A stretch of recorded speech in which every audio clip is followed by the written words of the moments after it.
अस्सलाम वालेकुम व्यूवर्स, मैं हूं मदीहा सुल्तान और आज मैं आपके साथ शेयर करूंगी फ़िश करी की रेसिपी, यानी कि फ़िश का सालन शोरबे वाला, जो कि बहुत ही टेस्टी बनता है।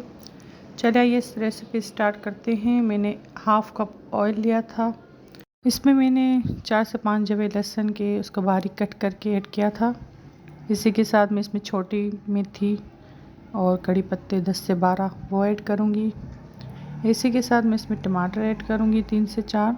उसको आप छोटा छोटा कट कर लें। टमाटर को मैं 2 से 3 मिनट तक भूनूंगी। जब टमाटर भून जाएंगे तो मैं इसमें 1 टेबलस्पून पिसी लाल मिर्च ऐड करूँगी। इसी के साथ मैं इसमें धनिया पाउडर ऐड करूँगी 2 टेबलस्पून।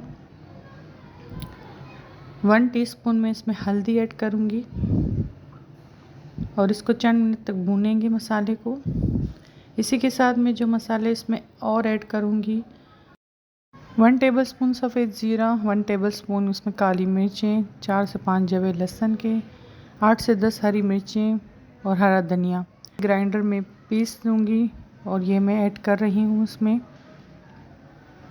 ये मैंने पीस दिया था मसाला, अब इसमें मैं शामिल करूँगी और इसे 10 से 15 मिनट तक भूनेंगे।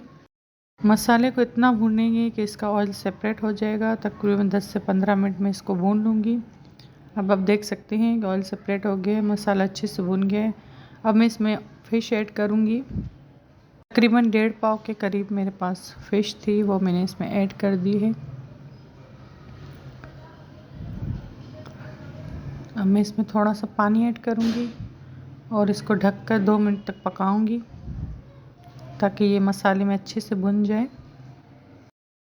अब आप देख सकते हैं फ़िश अच्छे से भुन चुकी है। अब मैं इसमें आधा गिलास पानी ऐड करूँगी क्योंकि मैं शोरबे वाला सालन बनाना है। साथ ही मैं इसमें हरा धनिया ऐड करूँगी और अब मैं इसको डिश आउट करूँगी। सो व्यूअर्स, अगर आपको मेरी वीडियोस अच्छी लगती है तो लाइक करें, शेयर करें, मेरे चैनल को सब्सक्राइब करें। मिलते हैं किसी नेक्स्ट वीडियो में, तब तक के लिए अल्लाह हाफिज़।